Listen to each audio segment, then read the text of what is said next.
कल्पना कीजिए, एक ऐसा देश जहां सरकार का लक्ष्य सिर्फ शासन करना नहीं, बल्कि लोगों की जिंदगी बेहतर बनाना हो। लेकिन सवाल है, सरकार को ये दिशा कौन देता है?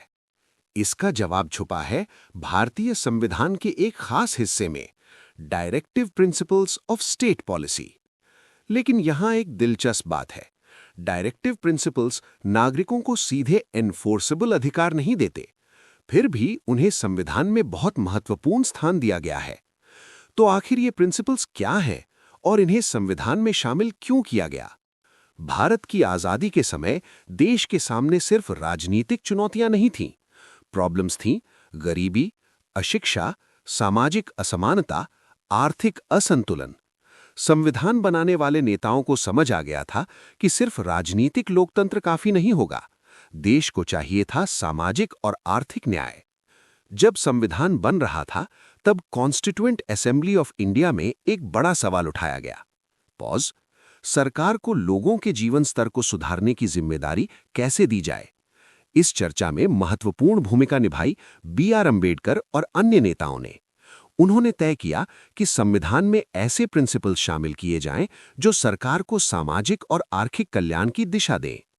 लेकिन क्या आप जानते हैं, डायरेक्टिव प्रिंसिपल्स का आइडिया पूरी तरह नया नहीं था। ये कॉन्सेप्ट प्रेरित था कॉन्स्टिट्यूशन ऑफ आयरलैंड से। वहीं से भारत ने यह विचार लिया कि सरकार को समाज के कल्याण के लिए दिशा देने वाले प्रिंसिपल्स होने चाहिए। आखिरकार डायरेक्टिव प्रिंसिपल्स को शामिल किया गया कॉन्स्टिट्यूशन ऑफ इंडिया के पार्ट 4 में।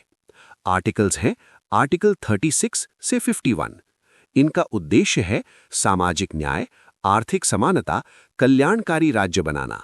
एग्जाम्पल प्रिंसिपल्स हैं समान वेतन, मुफ्त और अनिवार्य शिक्षा, सार्वजनिक स्वास्थ्य सुधार।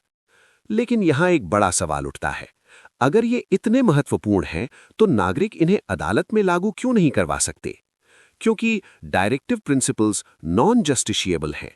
मतलब सरकार को इनका पालन करना चाहिए, लेकिन नागरिक सीधे अदालत में जाकर इन्हें लागू नहीं करा सकते। समय के साथ एक महत्वपूर्ण सवाल उठा, क्या डायरेक्टिव प्रिंसिपल्स ज्यादा महत्वपूर्ण हैं या फंडामेंटल राइट्स? इस मुद्दे पर कई बार फैसला दिया सुप्रीम कोर्ट ऑफ इंडिया ने। आज की समझ ये है कि फंडामेंटल राइट्स और डायरेक्टिव प्रिंसिपल्स दोनों मिलकर ही संविधान का संतुलन बनाते हैं। अगर फंडामेंटल राइट्स नागरिकों की स्वतंत्रता की रक्षा करते हैं, तो डायरेक्टिव प्रिंसिपल्स सरकार को बताते हैं कि देश को किस दिशा में ले जाना है। यही कारण है कि भारत को एक वेलफेयर स्टेट बनाने में इन प्रिंसिपल्स की बड़ी भूमिका रही है। डायरेक्टिव प्रिंसिपल्स हमें याद दिलाते हैं कि संविधान का उद्देश्य सिर्फ शासन चलाना नहीं, बल्कि एक ऐसा समाज बनाना है जहां हर व्यक्ति को सम्मान और अवसर मिले। अगर आपको ये कहानी पसंद आई तो वीडियो को लाइक करें और चैनल को सब्सक्राइब करें।